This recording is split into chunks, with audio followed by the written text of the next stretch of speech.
Video में हम देखेंगे इंडियाज 23 बोरोइंग कॉस्ट। तो इलस्ट्रेशन 1 देखते हैं। Company deals in the production of dairy products. It prepare and sell various milk product of ghee, butter, चीज।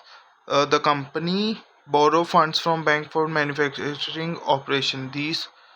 The cheese takes substantial longer period time to. तो चीज़ को longer time लगता होगा, but substantial is subject to professional judgement. Usually it is 1 year, but it can be less than 1 year, subject to the nature of business. तो borrowing cost incurred to finance the production of inventory having a long production period be capitalized. तो as per India's 16, borrowing cost on inventories के लिए capitalize नहीं होता. borrowing cost capitalize होता है qualifying asset के लिए. क्वालिफाइंग एसेट मतलब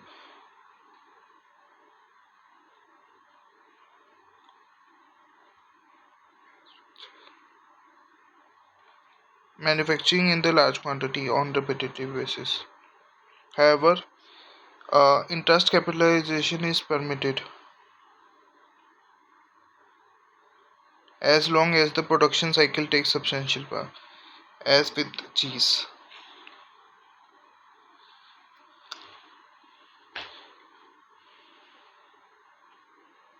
तो जो इंटरेस्ट है वो कैपिटलाइज हो सकता है अगर हम चीज़ को क्वालिफाइंग एसेट करते हैं. Consider that takes substantial time. Illustration number 2 देखते हैं. A company is in the process of developing computer software. The asset has been qualified for recognized purpose. However, the development of computer software will take substantial period of time. तो can computer software भी terms as qualifying asset. तो ऊपर हमने देखा inventory अगर हो सकती है तो ये इंटेंजिबल एसेट भी हो सकता है. Is management intention considering whether the asset is qualifying. तो हाँ, मैनेजमेंट को असेस करना चाहिए कि whether the asset is qualifying. At the date of acquisition ही उनको करना चाहिए कि रेडी कि asset whether the asset is ready for intended use or sale. The asset might be qualifying asset depending on how management want to use it. जैसे कि acquired asset can be only used in combination with a large group of fixed asset and was acquired specifically for the construction of one specific qualifying asset. The assessment of whether the qualifying asset the acquired asset is qualifying is made on the combined. तो management का जो intention है वो matter करते हैं. उसके बाद एक telecom company has acquired a 3G license. The license could be sold or licensed to the third party. However, the management intend to use it for operate a wireless network. The development of wireless network start when the license was acquired. Should the borrowing cost on acquiring the 3G license be capitalized? हाँ, because licence जो है वो wireless network के लिए काम आएगा. तो जो लाइसेंस है प्लस वायरलेस नेटवर्क मिलकर एक एसेट बनाएगा. तो licence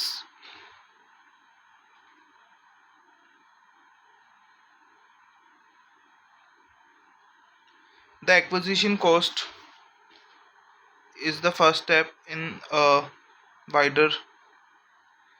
Thus, in the part of network investment, it means the definition of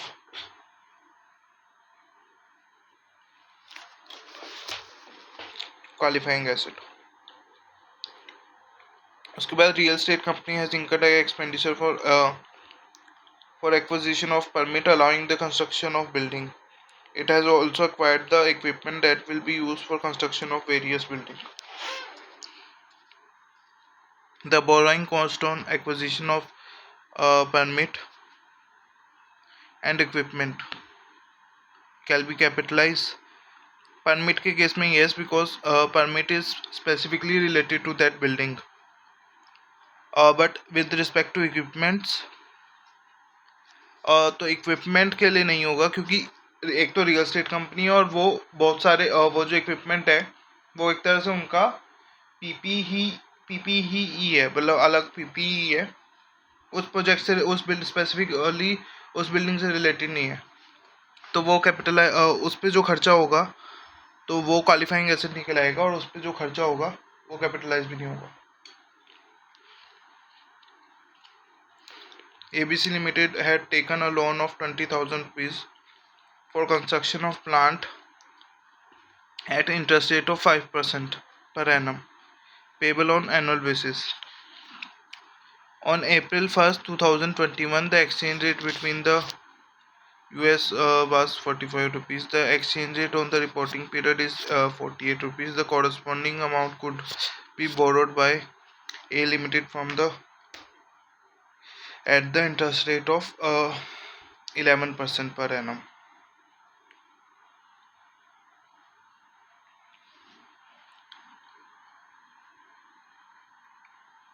तो उन्होंने एक्वायर किया है, यूएस से लोन लिया है. तो यूएस से जो लोन लिया उसका इंटरेस्ट पड़ा है इतना, और उन्होंने आईएनआर में कितना पे किया है, 48,000. और increase in exchange forex exchange 60 rupees हुआ है. उसके बाद interest that will be result if loan was taken in Indian currency. तो अगर इंडियन करेंसी में लोन लिया होता तो उसका रेट 99,000 पड़ता. तो 60,000 जो इंक्रीज हुआ है उसमें से 51,000 can be considered as borrowing cost. तो इस केस में हमें देखना है, इसमें मतलब इजी तरीका ये है कि अगर हम आईएनआर में लोन लेते, तो मतलब हम आईएनआर पे लोन लेते, मतलब 20,000 इंटू उस डेट का 45 रुपीज़ पे लोन लेते इंडिया के स्टेट बैंक से, तो 11% पड़ता. तो बोरोइंग कॉस्ट जो आती उतनी हम कैपिटलाइज कर सकते हैं. अब वो बोरोइंग कॉस्ट हम यूएसडी वाली भी कर सकते हैं, जो हमने उस लोन के लिए पे किए, यूएसडी वाले लोन के लिए पे किए, प्लस जो अगर फॉरेक्स का लॉस आया है तो वो उसे भी हम बोरोइंग कॉस्ट कंसिडर कर सकते हैं.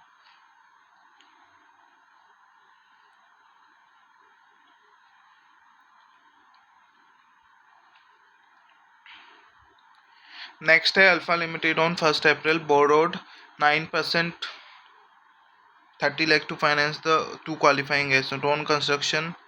Construction started on 1st April. Loan facility was availed from on Itna and was utilized with the invested temporarily was borrowed. तो ये स्पेसिफिक बोरोइंग हुई. उसके बाद कॉस्ट ऑफ एसेट ये और ये है 1 अक्टूबर के लिए, ये और ये है. तो 30 लाख ना, तो 1 अप्रैल से लेकर 1 अक्टूबर 6 महीने पहले, 6 महीने 15 लाख रुपए ऐसी के ऐसी पड़े रहे. और ये स्पेसिफिक बोरोइंग है, सिर्फ स्पेसिफिक बोरोइंग पे अगर हम हमारा आइडल पैसा पड़ा है और उसको हम कहीं और इन्वेस्ट कर देते हैं और उससे हमें इनकम आती है तो वो माइनस हो जाती है. तो जो पहले 6 महीने के 15 लाख रुपए है, अगर वो 7% इंटरेस्ट पे अगर उससे हमें इनकम आ रही है तो वो माइनस हो जाएगी. तो टोटल इंटरेस्ट कितना होगा वो हम कैलकुलेट कर सकते हैं कि 9% into 30 lakh rupees minus for 9% into 30 lakh rupees for 12 months minus 7% on 15 lakh rupees for 6 months divide by 30 lakhs. तो जो इफेक्टिव इंटरेस्ट आएगा उसको वो कैपिटलाइज कर देंगे हम.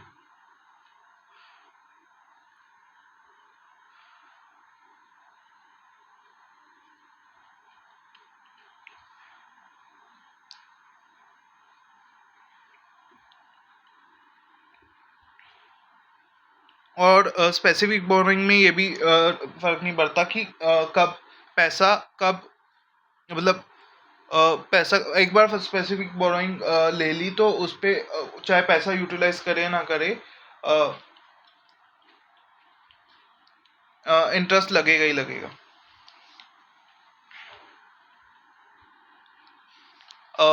इलस्ट्रेशन नंबर 7 में ऑन April 1st, 1 अप्रैल को 8% का लोन लिया for construction of building which is repayable after 6 year.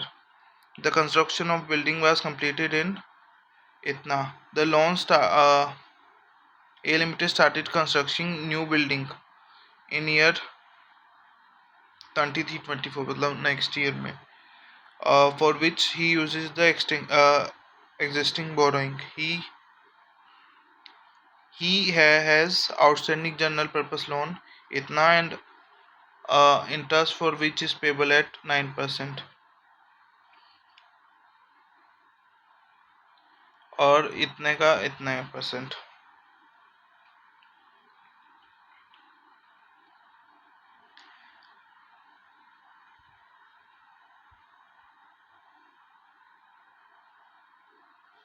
तो पहली मशीन के लिए तो स्पेसिफिक बोरोइंग थी, लेकिन 3 साल बाद जब स्पेसिफिक ये वो वोवली बिल्डिंग बन गई तो वो जो लोन अगर रीपे नहीं किया तो उसको जनरल लोन बन जाता है.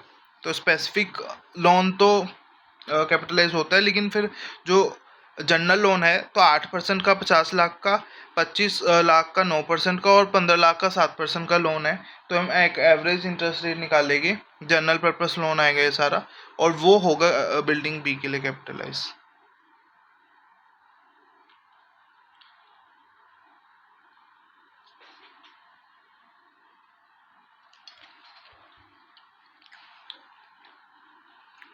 क्वेश्चन नंबर इलस्ट्रेशन नंबर 8 देखते हैं.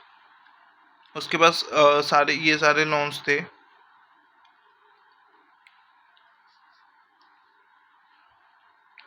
14% debenture was issued on 1st July, but the development activities has to fund the construction. तो ये स्पेसिफिक जो डिवेंचर वाला है स्पेसिफिक बोरोइंग में आएगा ऑन 1st April. तो वो मैटर नहीं करता कि डेवलपमेंट स्टार्ट हुआ है नहीं. On 1st April beta has begin the construction of plant being qualifying asset using the existing borrowing. Expenditure draw down for construction was इतना on इतना 5 लाख रुपया इतना एंड 5 तो 1st April को तो 1st April को तो इसमें हम क्या करेंगे. इसमें सबसे पहले हम ऑफिस बिल्डिंग के लिए लिया था पहले तो, और प्लांट बनाने में अगर यूज़ कर लिया तो जनरल बोरोइंग होगी ये भी. तो हम पहले जनरल बोरोइंग का एक एवरेज रेट निकालेंगे. तो वो कैसे निकालेंगे. 18% फॉर 12 months ऑन 1,000 रुपये, 16% फॉर 12 months ऑन 3,000 रुपया, 14% ऑन 2,000 रुपीज़ फॉर 9 months. ठीक है. ये जो अमाउंट आएगी इसको डिवाइड कर देंगे हम 1000 प्लस 3000 प्लस 2000, और 2000 को मल्टीप्लाई करेंगे 9/12 से, 3/4 से. तो वो जो रेट आएगा वो जनरल बोरोइंग का रेट आएगा. तो वो अप्रैल पे तो 12 महीने के लगाएगी और जनवरी पे 3 महीने के लिए लगाएगी.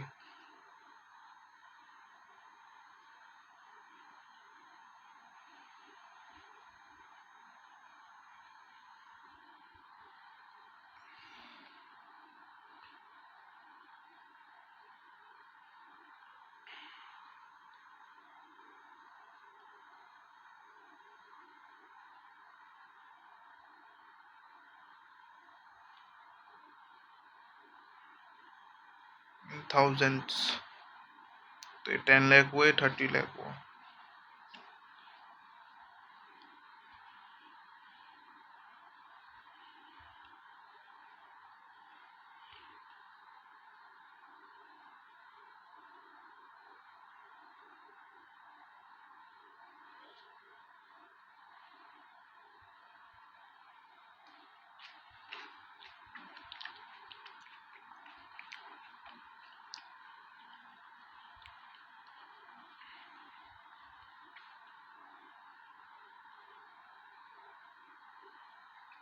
अच्छा, तो इन्होंने डिबेंचर को नहीं लिया क्योंकि डिबेंचर जो है स्पेसिफिक बोरोइंग में आ जाएगा।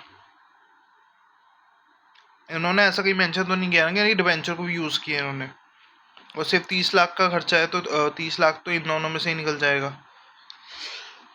तो डिबेंचर स्पेसिफिक बोरोइंग आएगा तो वो डिबेंचर की वो ऑफिस की कॉस्ट में कैपिटलाइज होगा।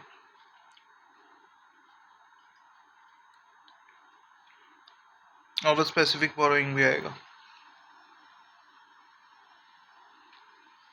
उसके बाद x limited is commencing a new construction plan which is financed by borrowing. The key dates are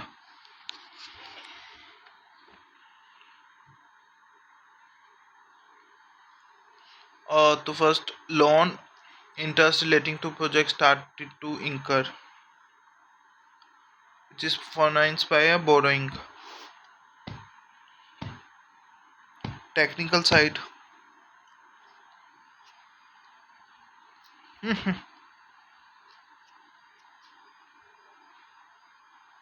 number 9 में पूछ रहे कि commercial capitalisation of borrowing cost कब से स्टार्ट होता है। तो उसमें हमें 3 चीज़ें देखते हैं कि पहले तो हमें लोन लोन जिस दिन मिला और एक्सपेंडिचर जिस दिन स्टार्ट हो गया और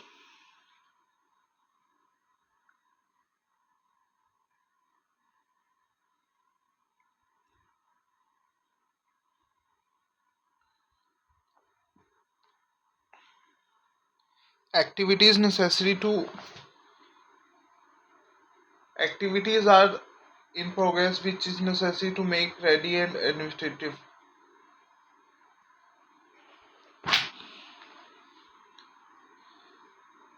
asset ready for its intended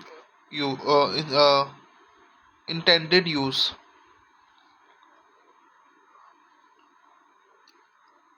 तो यहाँ पर तीनों चीज़ें वो हो गई।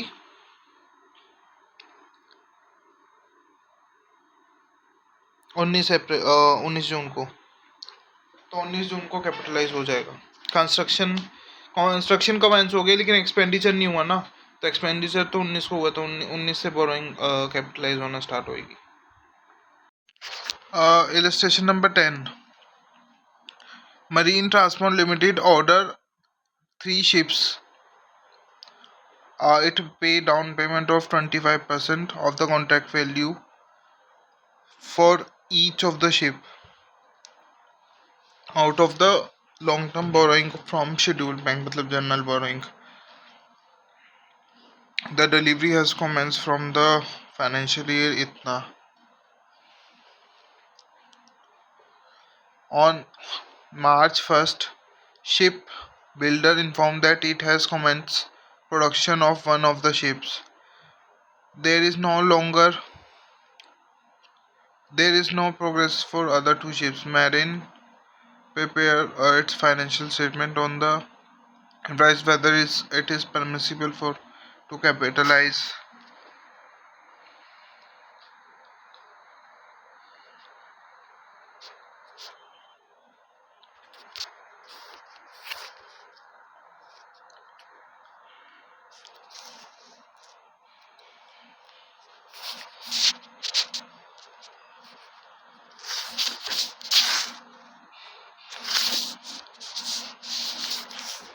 तो ये 3 कंडीशंस होती है।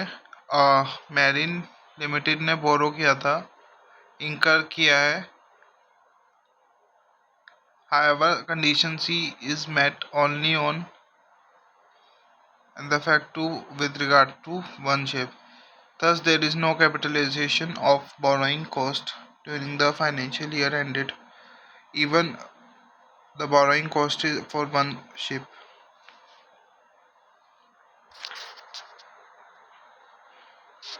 यहाँ पे borrowing cost for the financial year ended 31st March 2021 के लिए नहीं होगा, 22 के लिए होगा।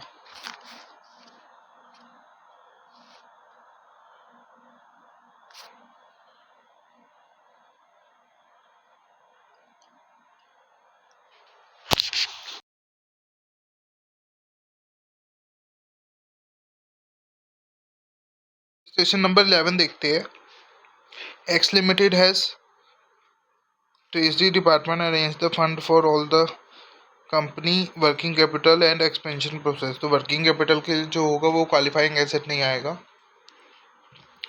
एक्सपेंशन प्लान के लिए हो जाएगा. On the year ended company commence construction of qualifying asset and incur following expenditure.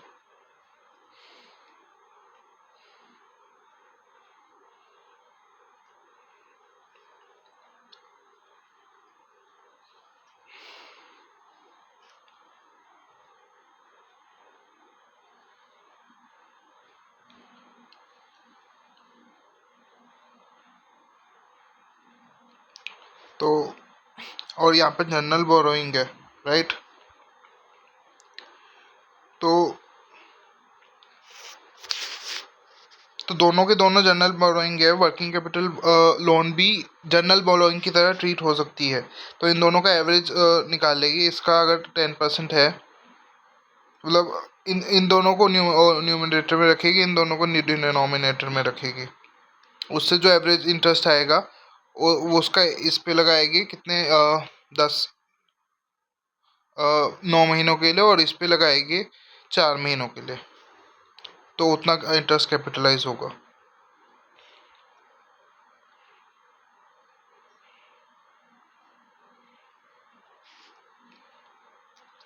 Question number 12 देखते हैं. Entity constructed a new head office building commencing on इतना विच कंटिन्यू टिल दिसंबर इतना. डायरेक्टली एट्रीब्यूटेबल एक्सपेंडिचर आर इतना इन सितंबर, इतना 2.5 lakh in each of the months from. ठीक है. Entity has not taken any specific borrowing but has incurred finance costs from the general borrowing.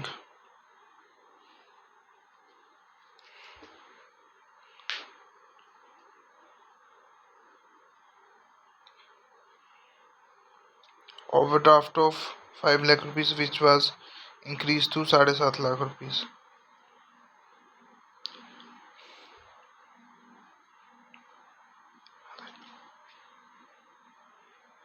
Interest was paid on the overdraft of 15% until 1st October.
The interest was paid on the overdraft at 15% until 1st October and the rate was increased to इतना. तो पहले तो हम average rate निकाल लेंगे.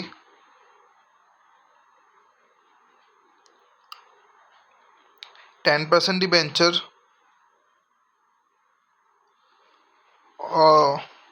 तो numerator में मैं बताता हूँ. न्यूमरेटर में इंटरेस्ट क्या क्या आएगा.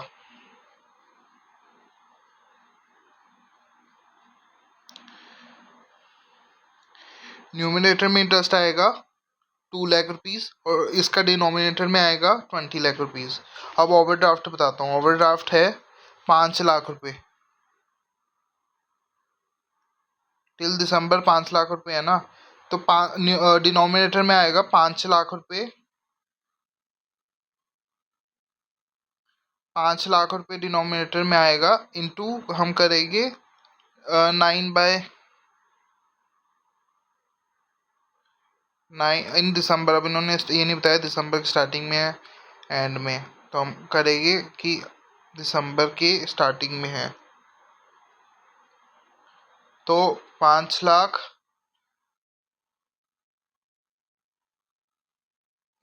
इंटू 8/12 और 7.5 लाख इंटू 4/12 और ऊपर इंटरेस्ट रखेंगे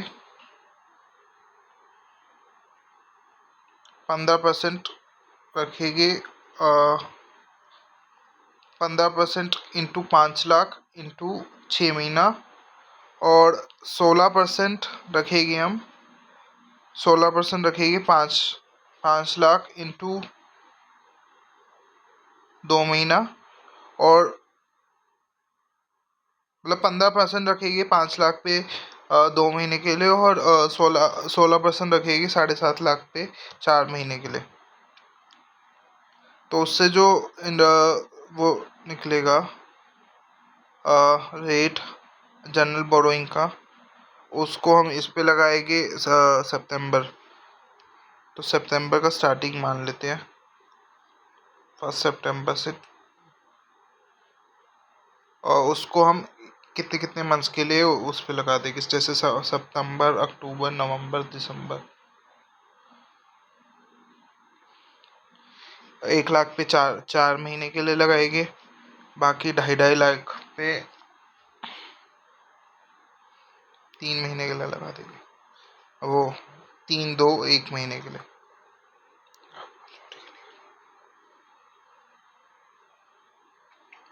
तो यहाँ पे इंस्टीट्यूशन का आंसर थोड़ा डिफर हो सकता है।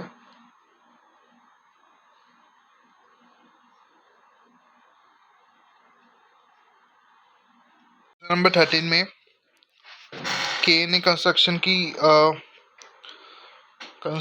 बिगिन की है 7 लाख पे ऑन April 1। स्पेसिफिक बोरोइंग ली है 2 लाख की।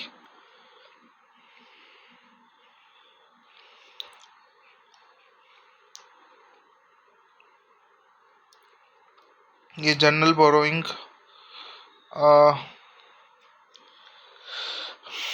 तो जो स्पेसिफिक बोरोइंग है इस पे तो पूरा लोन लगेगा, पूरा साल का लोन लगेगा। और ये जनरल बोरोइंग का एवरेज रेट इनकी प्रोपोर्शन में, नंबर ऑफ मंथ्स की प्रोपोर्शन में निकाल देंगे।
अच्छा ठीक है।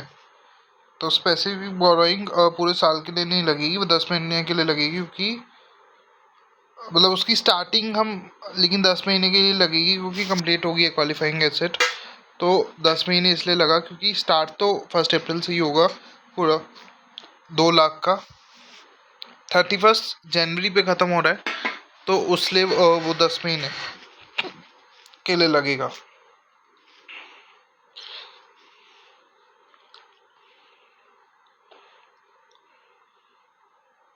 क्वेश्चन नंबर इलस्ट्रेशन नंबर 14 देखते हैं। Entity at enter into a contract for इतना, the land under the building is a separate asset, not part of the qualifying asset. The building was completed at the end of, during the year the payment was made as follows.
With specifically, तो ये पहले वाली specific borrowing है, तो इसमें जो interesting हुई है माइनस कर देगी, तो इसमें किसके न्यूमिनेटर में 65 माइनस 20 जाएगा और डिनोमिनेटर में 7 लाख जाएगा। तो इसका तो स्पेसिफिक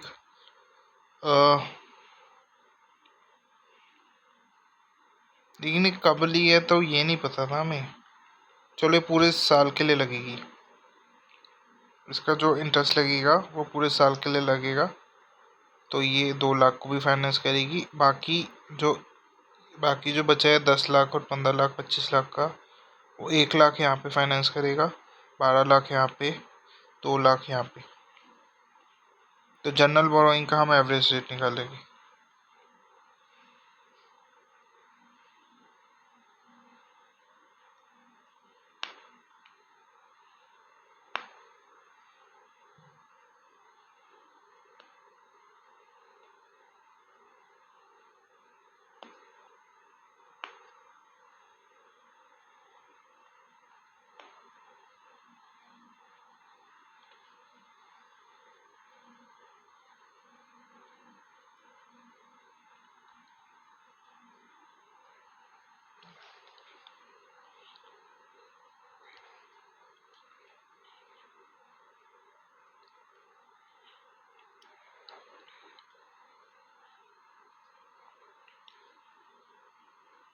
क्वेश्चन नंबर 15 देखते हैं।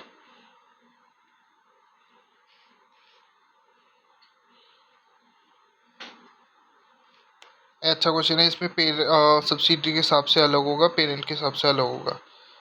तो एक पेरेंट की 3 कंपनीज है,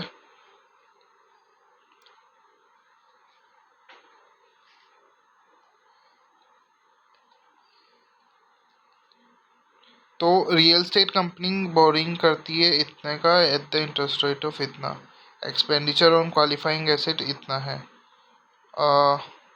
amount was raise to include profit margin to buy construct, मतलब ये इंटर कंपनी प्रॉफिट है इसमें 10% का, 10% ऑफ, हम यही मानेंगे ना, 10% का प्रॉफिट है, मतलब सेल्स पे कॉस्ट पे 10% का प्रॉफिट है या सेल्स पे। प्रॉफिट मार्जिन तो यार, पर यहाँ देख कर लग रहा है कि 14 लाख प्लस 10% है, तो एजम्पशन में हम 14 लाख प्लस 10% कर देंगे, क्योंकि सेल पे ही होता है ना, तो उसकी सेल पे 10% का प्रॉफिट होगा। नहीं, cost plus 10% margin, profit margin है ना, तो एजम्पशन लिख देंगे। और ये यहाँ पर एलिमिनेट नहीं होगा लेकिन पेरेंट में एलिमिनेट होगा, तो 10 लाख रुपए इंटू 7% का बोरोइंग रेट कैपिटलाइज हो जाएगा।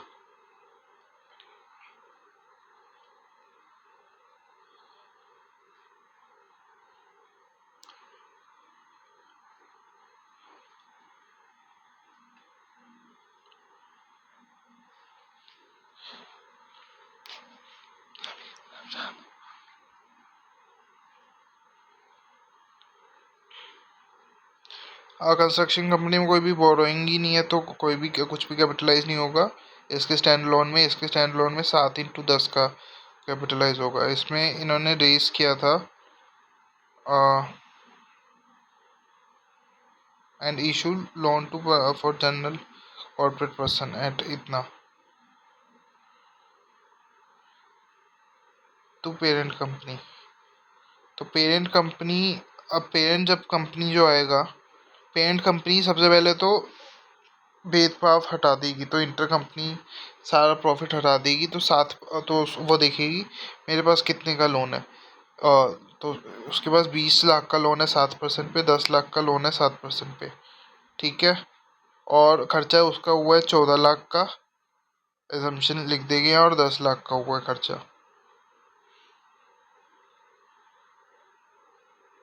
तो 24 लाख का।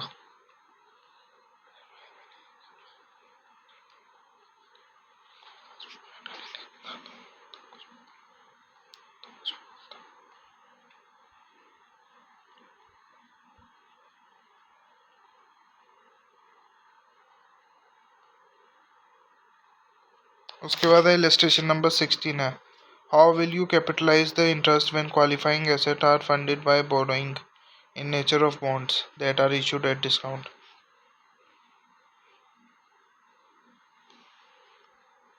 तो इस पे हम इफेक्टिव, इन्होंने इफेक्टिव वो इंटरेस्ट रेट दे रखा है, इस पे हम करेंगे। और उसकी फेस वैल्यू हम तो इंडिया 109 लगाएंगे, तो फेस वैल्यू जो ट्रांजैक्शन में मतलब 1,80,000 फेस वैल्यू हो जाएगी, उस पर इफेक्टिव इंटरेस्ट रेट से वो लगाएगी, तो इफेक्टिव इंटरेस्ट रेट ही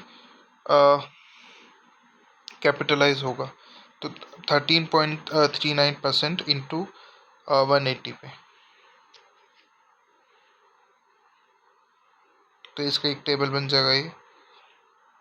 उसके बाद है next question, Nikita Limited has obtained a term loan of 6,20,000 for complete renovation and modernization of the factory. The plant and machinery was acquired under the modernization scheme completed on 11 महीने मतलब 13 महीने बाद. The expenditure was incurred 5,10,000 rupees on installation of, ठीक है, installation of plant and machinery to advance to supplier ना, acquire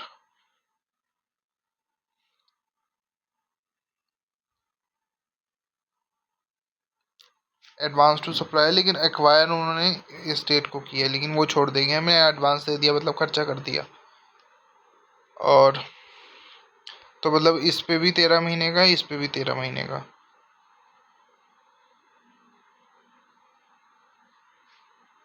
which were install छोड़ दो कब हुआ। उसके बाद balance has been use for working capital business, तो वर्किंग कैपिटल बिजनेस ये क्वालिफाइंग एसेट नहीं आएगा। तो वो कहते हैं यहाँ पर एक्सप्लिसिटली कहते हैं कि 12 मंथ्स को हम सब्सटेंशियल पीरियड कहते हैं। तो इंटरेस्ट उन्होंने इतना दिया है अबव लोन, तो इसमें से वर्किंग कैपिटल वाले को छोड़ के बाकी सारा लोन क्वालिफाइंग हम कैपिटलाइज कर देंगे 13 महीने का ड्यूरिंग द फाइनेंशियल ईयर ना। तो ड्यूरिंग द फाइनेंशियल ईयर, और what will be your answer. तो 11 महीने अगर 28 फेब को ख़त्म हो जाता तो सब्सटेंशियल पीरियड ना होता, क्वालिफाइंग ऐसे ना होता, कुछ भी कैपिटलाइज ना होता।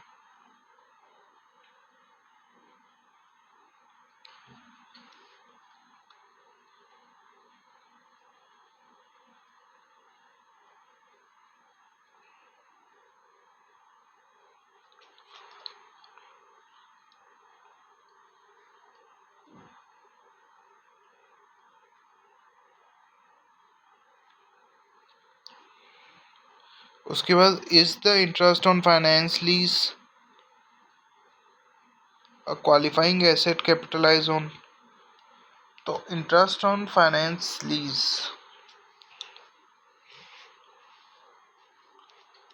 interest on finance lease is specified is specific to an asset. Interest is capitalized if the asset is qualifying asset. The construction of qualifying asset, a gain or a lease for the purpose of। हाँ, तो अगर वो asset जो lease finance lease पे जिसके लिए अगर वो क्वालिफाइंग एसेट यूज हो रहा है for the solely for construction, तो कैपिटलाइज होगा।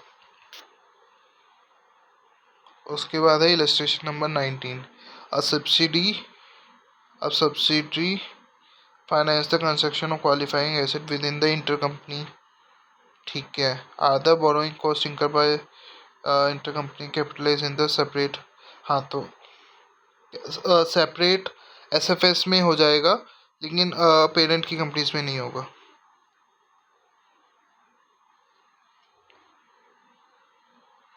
अब हम देखते हैं मॉक एमटीपी आरटीपी से रिलेटेड क्वेश्चंस।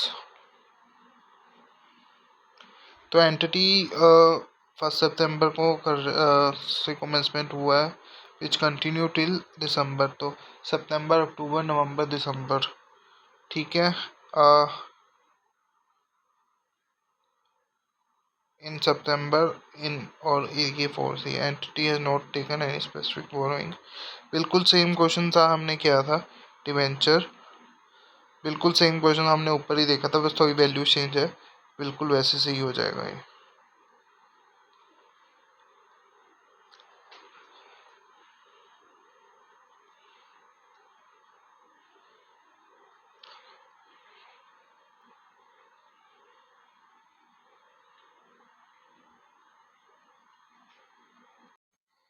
तो क्वेश्चन नंबर 2 में X commence construction of the plant on 1 September, estimated the cost इतना। For this purpose has not raise specific borrowing, it intend to use general borrowing which have been weighted इतना।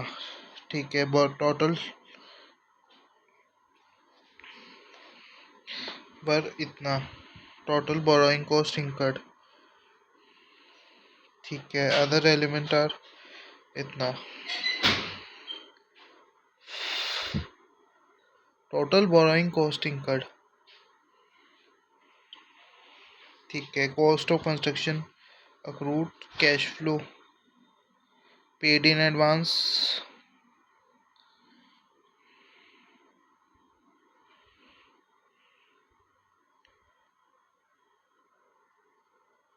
Discuss the treatment of borrowing cost as per।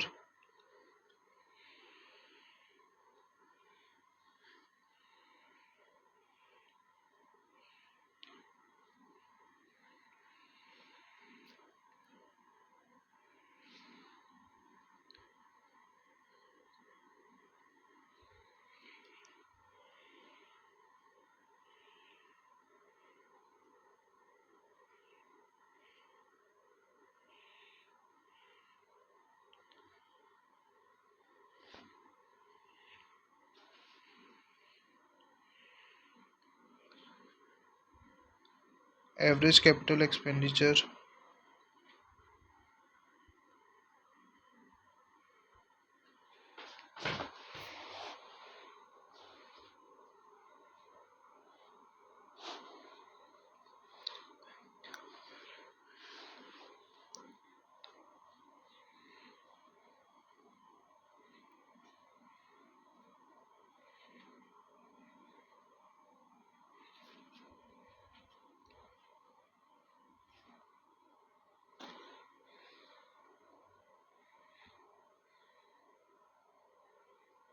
the expenditure which have resulted in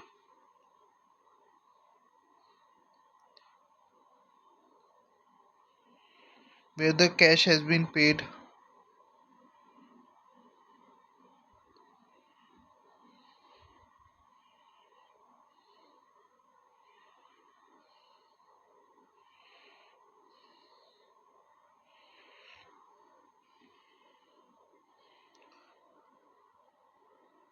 तो मतलब ये बहुत सारा लिखा हुआ है, लेकिन ये जो टेबल है इन्होंने मतलब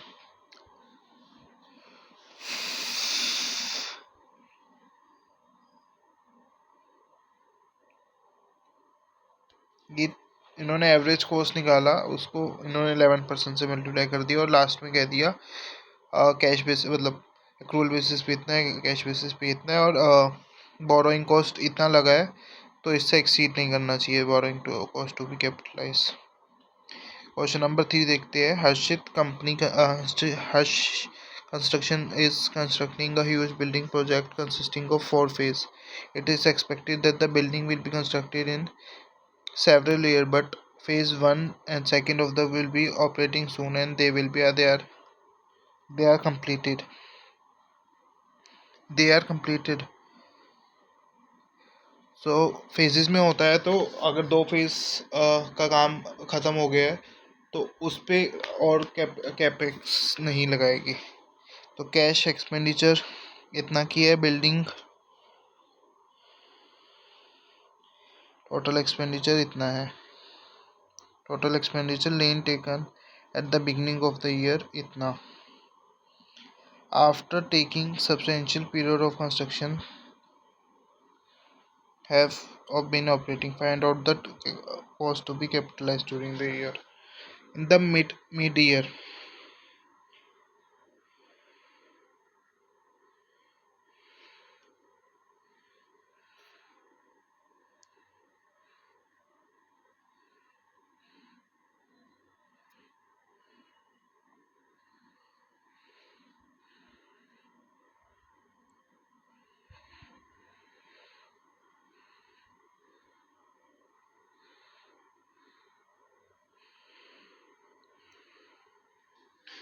तो इंटरेस्ट को पहले तो हम डिवाइड करेंगे इन दो और इन दो में। शुड बी कैपिटलाइज,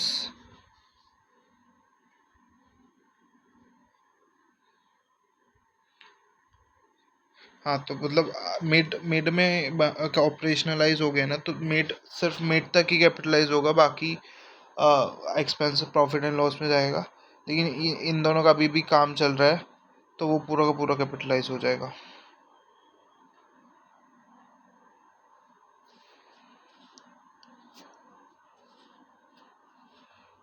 ठीक है, एक एग्जांपल भी देख लेते हैं। X limited borrowed a fund of functional currency. अच्छा, ये करेंसी से रिलेटेड है।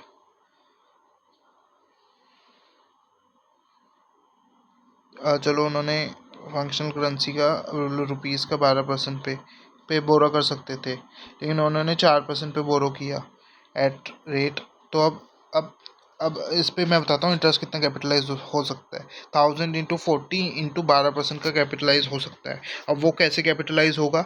वो होगा 1000 इंटू 4%, और उस मतलब ईयर एंड का 50, ठीक है ना। 1000 इंटू 4% इंटू 50 वो कम अमाउंट आएगा, लेकिन एक्सचेंज जो डिफरेंस एक्सचेंज फॉरेक्स लॉस जो हुआ है उसमें से कुछ हम निकाल के वो भी उसको भी बोरोइंग कॉस्ट हम मान लेंगे।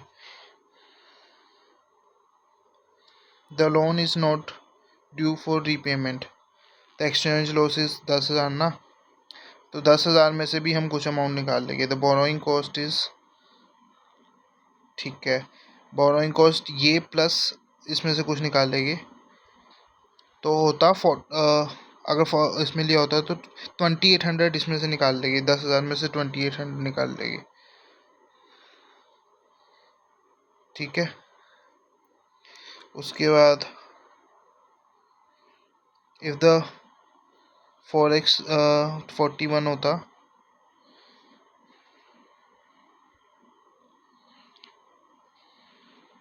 तो बोरोइंग कॉस्ट इतना होता, एक्सचेंज लॉस इतना होता, और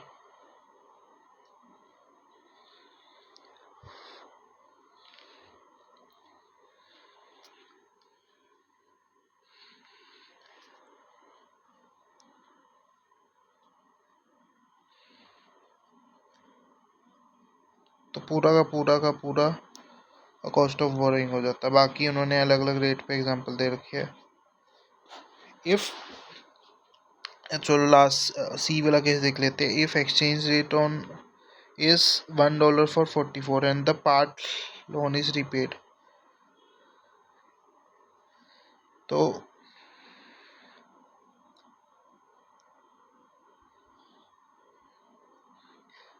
rupees borrowing is still due for payment. The entity will recognize amount of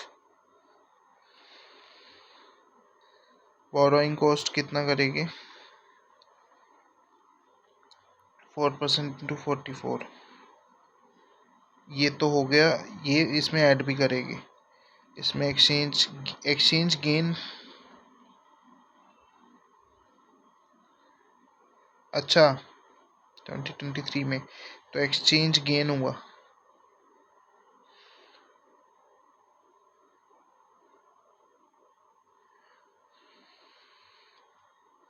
The unrealized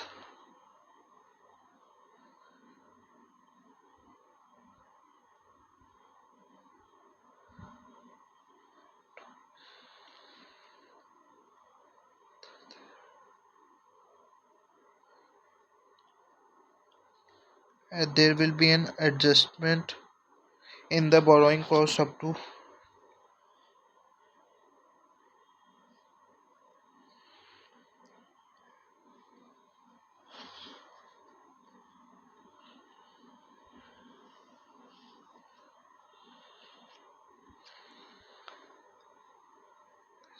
adjusted.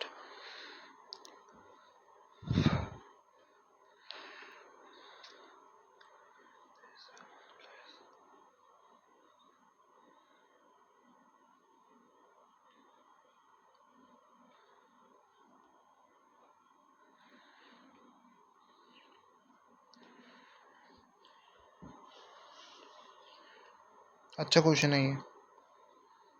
Question number 4 देखते हैं. LT limited is the process in the process of construction of building. 18 months लेगा from इतने Jain to इतने जून. ठीक है. Qualifying asset की इसमें definition में आ रहा है मार्च में जून में 30 जून को हैड इंकर्ड फॉलोइंग एक्सपेंडिचर. ठीक है. On 1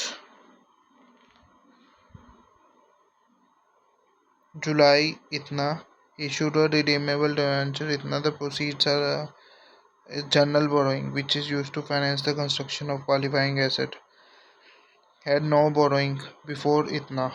Did not incur any borrowing cost before date. Incurred for the construction cost before obtaining the general. तो मतलब पेबल होगा शायद. ठीक है. जुलाई को लिया था 25 करोड़ पहले का पे कर दिया. And 25 crore obtain for general borrowing post. ठीक है. तो फाइनेंशियल ईयर इसका और इसका. तो फाइनेंशियल ईयर 2021 में तो कोई बोरोइंग नहीं लिया. बोरोइंग कॉस्ट लगा ही नहीं. सेकंड में लगा है और वो भी कितना लगा है 25 करोड़. 25 करोड़ पे 10% का. फॉर कितने मंथ्स. For 9 months. उसके बाद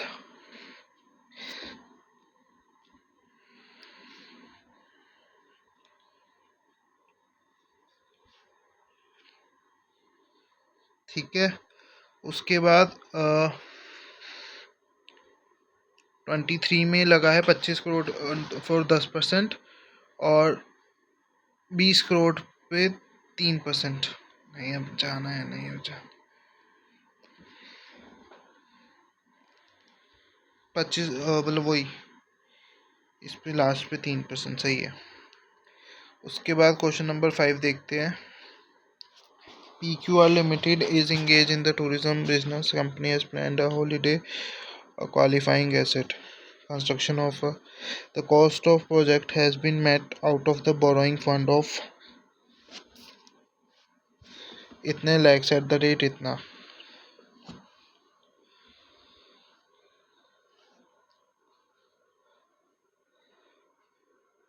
40 lakhs were distributed on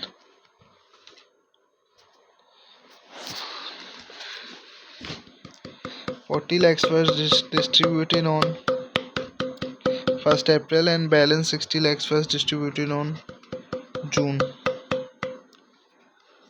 April, May.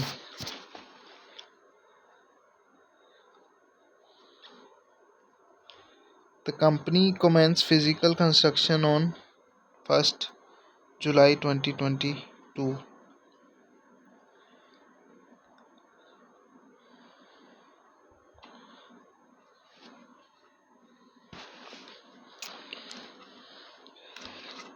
Commence physical construction.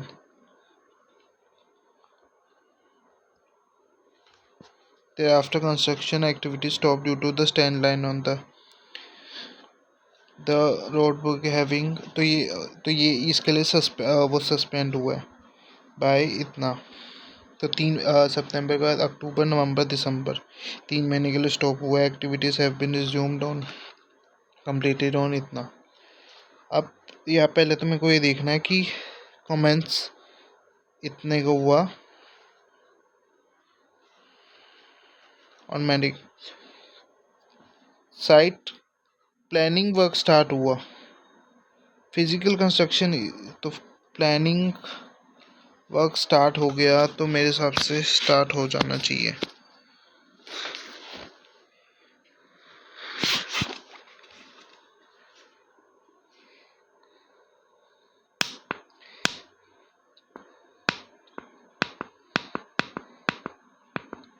तो ये जो 15 दिन का डिले आया है ये इस पे बोरोइंग कॉस्ट नहीं होगा।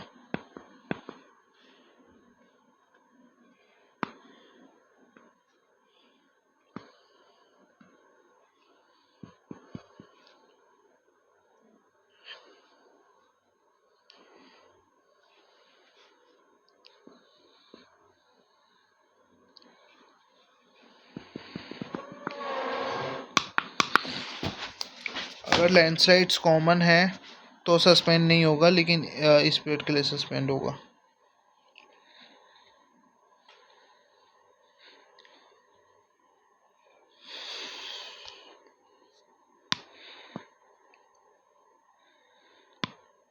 हाँ, साइट प्लानिंग वर्क स्टार्ट हो गया तो कमेंसमेंट ऑफ कैपिटलाइजेशन स्टार्ट हो जाएगा। Is not common, not common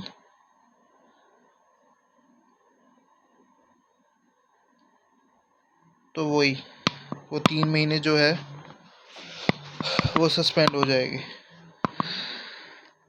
और कॉमन है तो नो सस्पेंशन होएगा।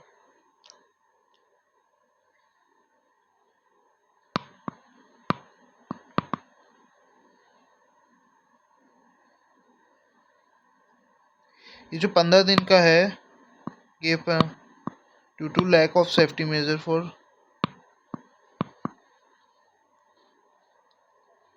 ये 15 दिन का अभी भी देखना है मेरे को। 9.5 ईयर्स इन्होंने मंथ्स का है। Use for compliance with these are very important। तो यहाँ पर भी 6.5 मंथ्स आना चाहिए था।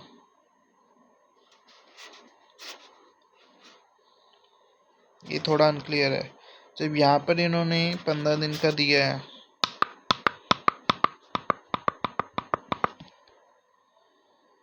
And delay in is a minor, अच्छा मेजर है तो अच्छा मेजर एडमिनिस्ट्रेटिव लेट तो फिर ठीक है, समझ गया। और मेजर है तभी, अगर माइनर होता तो कैपिटलाइज ना होता वो 15 दिन का।